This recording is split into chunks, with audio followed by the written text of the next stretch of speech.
ખેડાથી સમાચાર મળ્યા છે કે જિલ્લાના કપડવંજમાં પોશ ડોડા કેસમાં અદાલતે કડક વલણ અપનાવ્યું છે। વર્ષ 2023માં કઠલાલ ઇન્દોર હાઈવે પર લાડવેલ નજીકથી ઘઉંની આડમાં ટ્રકમાંથી પોશ ડોડાનો મોટો જથ્થો ઝડપાયો હતો।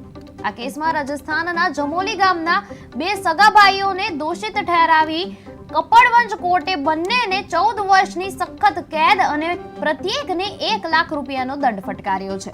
અદાલતના આ ચુકાદાને નશીલા પદાર્થોના ગેરકાયદેસર વેપાર સામે કડક સંદેશ તરીકે જોવામાં આવી રહ્યો છે। મારું નામ વિનેશ આર પટેલ છે।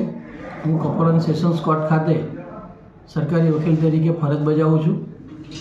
આજે જે ચુકાદો આવ્યો છે એ ચુકાદાની ટૂંકી વિગત એવી છે કે 31/5/2023ના રોજ કઠલાલ પોલીસ સ્ટેશનના પીઆઈ શ્રીને ખાનગી બાતમી મળેલી કે ઇન્દોર અમદાવાદ હાઈવે ઉપરથી એક ટ્રક નંબર 9670 જે રાજસ્થાનનું પાર્સિંગ છે એમાં બે ઈસમો નાર્કોટિક્સને લગતો પદાર્થ ગેરકાયદેસર રીતે લઈને આવવાના છે।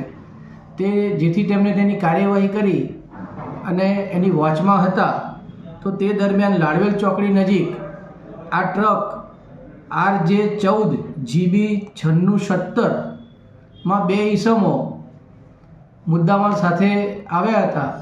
આ ટ્રકને ઊભી રાખી તેની પૂછપરછ કરતા બે વ્યક્તિઓ ગેસીરલાલ રેગર અને નેમીચંદ રેગર જે બંને ભાઈઓ છે તે બંને ટ્રકમાં ઘઉંની કોથળાઓના આડમાં કુલ 2722 કિલો અને 800 ગ્રામ જેટલો પોસ્ટ ડોડા જેને પોપી સ્ટોર તરીકે ઓળખાય છે તે ગેરકાયદેસર લઈને રંગે હાથે ઝડપાયેલા, જેનો આજે સમગ્ર ટ્રાયલ ચાલી જતા